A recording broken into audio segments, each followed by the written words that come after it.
irmãs, meus amados irmãos, vocês, senhores e senhoras que nos acompanham também nas casas ou pela internet. O Salmo 144, versículo 18 diz assim: o Senhor se aproxima dos que o invocam, daqueles que o invocam com sinceridade. O Senhor está perto daqueles que o chamam, daqueles que gritam por Ele. O evangelho desse 13º domingo, muito expressivo, nos fala um tema muito fácil de nós entendermos logo à primeira vista.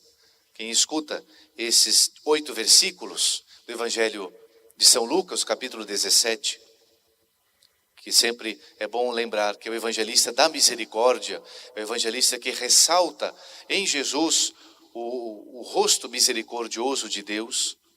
Portanto, essa capacidade que Jesus tem de ter compaixão de nós, de nos compreender, de nos perdoar e, portanto, também de curar as nossas doenças físicas por causa das doenças espirituais. Lembremos sempre disso. Nosso Senhor não é um curandeiro, nosso Senhor não é um milagreiro. Nosso Senhor faz os milagres, mas em vista de curar-nos mais além, profundamente, a nossa alma. Então, nosso Senhor cura, faz os milagres, sim, mas em vista de curar o profundo do ser humano. Na verdade, nosso Senhor cura de dentro para fora, não é de fora para dentro, não é? Bem, nesses versículos, nós vemos aqui uma passagem clássica do que vem a ser a compaixão, a misericórdia, mas por outro lado a gratidão. E de uma maneira negativa, nosso Senhor se queixa da ingratidão. Nós poderíamos pensar também na necessidade de nós sermos sempre, continuamente gratos a Deus. Mas vamos juntos refletir em cada versículo. São muito ricos, né? Cada versículo aqui tem uma lição que nosso Senhor quer dar para nós. E é interessante, veja, todos os dias que nós lemos a Sagrada Escritura, se nós lermos aqui 10, 20, 40, 50 vezes a mesma passagem, em dias diferentes, em momentos das situações diferentes da nossa vida, nós parece que vamos escutar uma voz de Deus específica, realçando, focando alguma coisa que antes nós não tínhamos atinado, percebido bem. A riqueza da palavra de Deus, que é sempre atual, ela é sempre de hoje, não é? Ela não é de ontem, ela é de hoje. Nosso Senhor diz assim, o evangelista São Lucas: sempre em caminho para Jerusalém, Jesus passava pelos confins da Samaria e da Galileia. Ao entrar numa aldeia, vieram-lhe ao encontro 10 leprosos, que pararam ao longe e elevaram a voz, clamando. Veja, são 10 os leprosos. Nós temos que lembrar que a lepra, na antiguidade, era não só uma doença contagiosa, incurável, uma doença terrível, horrível, como ainda é hoje, que desfigura, que deforma a pessoa, uma doença que a pessoa em vida, mesmo estando em vida, começa a apodrecer. Os seus membros começam a entrar em putrefação, as células morrem, e a pessoa estando viva começa a ter uma reação de um cadáver. É uma coisa terrível, a lepra. Tanto que o leproso que não trata, que não cura logo, que não tem o diagnóstico da doença e não toma as medidas necessárias, a pessoa vai ficando desfigurada de tal forma que ela fica meio monstro. As pontas, as extremidades do seu corpo vão caindo. Os dedos, o nariz, a orelha, os lábios, enfim, a pessoa fica totalmente desfigurada. Sem falar desse aspecto horrível, né, da putrefação. Bem, isso tudo, gente, é imagem do que vem a ser o homem leproso por dentro. Ou seja, a lepra exterior é uma imagem boa do que vem a ser o pecado na nossa vida. O pecado desfigura-nos, o pecado nos deforma, nos tira a nossa semelhança com Deus, nos torna horripilantes, horríveis. O pecado é isso na nossa vida. Então nós temos que nos perguntar, esse leproso pode ser eu, pode ser você, podemos ser nós. E então, esses 10 leprosos ficando ao longe, porque a lei de Moisés mandava que, e até da sociedade atual, na época de Jesus, que os leprosos não se aproximassem da civilização, da comunidade, da vida civil comum das pessoas. Exatamente por uma medida até medicinal. Se não tinha cura a doença, nós temos que evitar que ela se alastre, para não virar uma epidemia. Então os leprosos, eles se ajuntavam entre eles e viviam no deserto, em certas comunidades longínquas, retiradas ali, inóspitas. É uma imagem terrível do que vem a ser o pecado e o que o pecado faz conosco, né? Nos tira da comunidade, nos arranca desse convívio sagrado que é a igreja, o amor à igreja, etc. E nos coloca para longe, no deserto, esperando a morte. Então o pecado é isso. Bem, mas esses leprosos viram Jesus e certamente nós temos que entender isso aqui. Como é que eles viram e clamaram? Jesus, mestre, tem compaixão de nós. Porque eles tinham Jesus como um mestre. Olha o que São Lucas fala. A oração daqueles homens foi muito específica. Para eles, Jesus era um mestre. Mas não só um mestre qualquer. Um mestre que tinha capacidade não só de ensinar a verdade, mas de transformar a nossa vida na verdade que Deus quer. Não era um mestre, não era um professor qualquer. Eles acreditavam que Jesus tinha poder para curá-los. Olha que coisa linda. Eles acreditavam que a história deles podia ser mudada pela palavra do Senhor. E é por isso que eles gritaram juntos. A oração deles foi comum. Porque a miséria deles era comum também.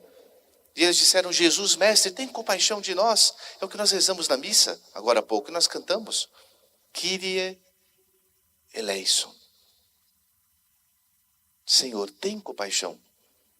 É isso que nós viemos fazer aqui. Dizer a nosso Senhor Jesus, eu sou um pecador, eu sou um leproso, eu tenho a insensibilidade espiritual, eu não sinto as vossas manifestações, o toque da graça, mas Jesus tem piedade de mim. É isso que temos que dizer para Jesus. A nossa oração, ela vai ser perfeita à medida que ela se assemelha, se aproxima dessa oração dos leprosos. Tem que ser um grito. A nossa oração, gente, muitas vezes não é alcançada, não é atingida pela misericórdia de Deus, no sentido de que Deus não nos atende, porque não é um grito. É uma coisa maçante. Às vezes a nossa oração é uma coisa monótona do dia a dia. A gente não deixa de rezar, porém não reza mais. A nossa oração é uma distração continuada, em que a gente fala Pai Nosso, Ave Maria, mas o nosso pensamento está longe. Não, a nossa oração deve ser um grito. Essa é a primeira lição do Evangelho de hoje. Nós temos que dizer, Jesus, mestre, tem compaixão de mim. Tem compaixão de nós. Vamos dizer para Jesus isso. Jesus, coragem. Jesus, mestre. Mas nós temos que pensar, não é para mim que vocês estão falando isso, é para Jesus, mestre, que está aqui. Nos escuta, olha, veja, é o mesmo Jesus que curou aqueles 10 leprosos, que pode curar a nossa alma dessa doença fatal, que é a lepra do pecado. Então vamos dizer a ele, Jesus, mestre, tem compaixão de nós. Temos que dizer sempre isso. É uma oraçãozinha, pode ser resumida em 2 palavras em grego, Kyrie eleison. Senhor, tem de piedade. Senhor, tem de piedade. O dia inteiro, Senhor, tem de piedade. Os padres do deserto repetiam isso aqui 10, 20, 1000, 10 mil vezes por dia. Jesus, mestre, tem de compaixão de mim. Jesus viu-os, olha aqui que capacidade de nosso Senhor de escutar, de se compadecer. Jesus viu-os e disse-lhes, ide, mostrai-vos ao sacerdote. Essa frase precisa ser bem entendida. Nós temos que lembrar que a lepra, como eu disse, era uma doença incurável e, portanto, quando se havia um milagre da cura de um leproso, isso significava uma intervenção divina, um milagre. Não é? Se a medicina não curava na época, então era só Deus. Então, quando havia isso, a lei de Moisés prescrevia que a pessoa que recebeu essa graça precisaria ir a um sacerdote, mostrar-se a ele, o sacerdote fazia uma série de exames, vamos dizer assim, de constatações, que a pessoa de fato tinha recebido essa cura, que não havia mais sinais da lepra, da doença, e portanto dava um documento, lavrado pelo sacerdote, assinado por ele, dizendo, olha, essa pessoa recebeu um milagre, pode ser inserida novamente na comunidade. E então o leproso poderia ser recebido pelas pessoas. É interessante, Jesus, antes de realizar a cura daqueles homens, Jesus os manda ao sacerdote. Olha que gesto interessante. Nosso Senhor está pedindo aqui, tacitamente, não é, de maneira calada, que eles façam um ato de fé. Um segundo ato de fé. Ou seja, antes de serem curados, que já se apresentem aos padres, aos sacerdotes, não padres, né? Aos sacerdotes da época, para que constatem a cura. E é bonito que no caminho, e quando eles iam andando de São Lucas, ficaram curados, os 10. Eles acreditaram e receberam a graça. Agora a história, a força do argumento vem aqui, olha só. Um deles, vendo-se curado, voltou. Essa palavrinha, voltar, na Sagrada Escritura tem todo um sentido especial. Um deles, vendo-se curado, voltou, glorificando a Deus em alta voz. Essa palavra voltar, nos vem à mente aqui uma palavra grega, né, metanoia, quer dizer conversão. O sujeito estava indo embora e ele volta. Ele se vê curado, ele se vê agraciado e ele retorna. Essa deve ser a nossa atitude diante da graça de Deus. Nós devemos voltar para Deus.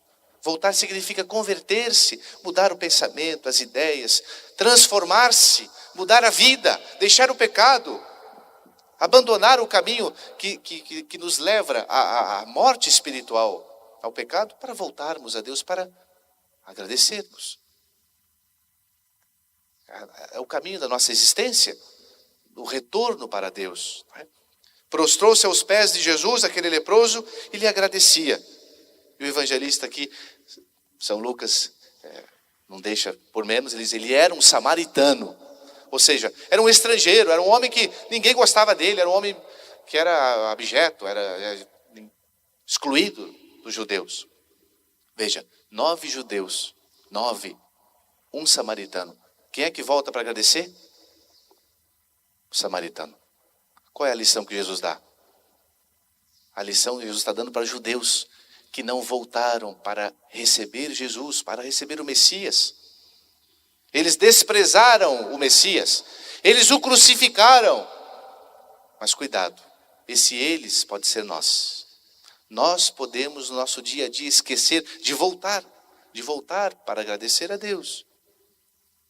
Agradecer por tudo, pela vida, pelo ar que respiramos, pela saúde pouca ou muita, pelas coisas agradáveis ou desagradáveis, agradecer por tudo, agradecer pela graça, agradecer pela misericórdia, pelo perdão. Quantas vezes recebemos a cura dessa doença espiritual do pecado no confessionário? E quantas vezes a agradecemos? Temos que agradecer.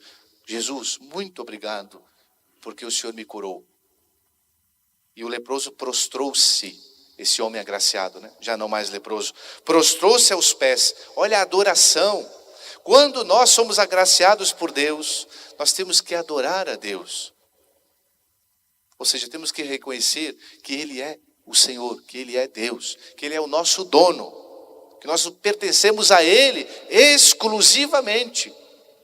Jesus então se queixa, né? Não foram 10 os curados? Onde estão os outros? Vamos então aprender a lição da gratidão. Nosso Senhor quer que nós sejamos gratos. Gratos a Ele, gratos a Deus em primeiro lugar. Depois gratos aos outros. Hoje também é o dia dos pais. Nós temos que agradecer a Deus pelo pai que nós temos. Temos que agradecer a Deus por nós termos vindo ao mundo através daquele pai, do nosso pai. Mesmo com os defeitos que ele tem, mesmo com as dificuldades deles, dos nossos pais, mas ele foi o pai querido por Deus para nós. Agradeçamos a Deus pelo nosso pai. E agradeçamos ao nosso pai. Se você tem um pai vivo hoje, e o seu pai está por perto, não deixa de ir lá perto dele. Não para dar um presente, O melhor presente que você pode dar ao seu pai é olhar nos olhos dele e dizer: Pai, obrigado porque o Senhor existe. Obrigado por o Senhor existir. Obrigado porque eu amo o Senhor. Essa é a melhor gratidão, o melhor presente que podemos dar. Portanto, sejamos gratos. Gratos para com Deus e gratos para com o nosso próximo, principalmente aqueles que estão mais próximos de nós, o nosso Pai. Louvado seja nosso Senhor Jesus Cristo.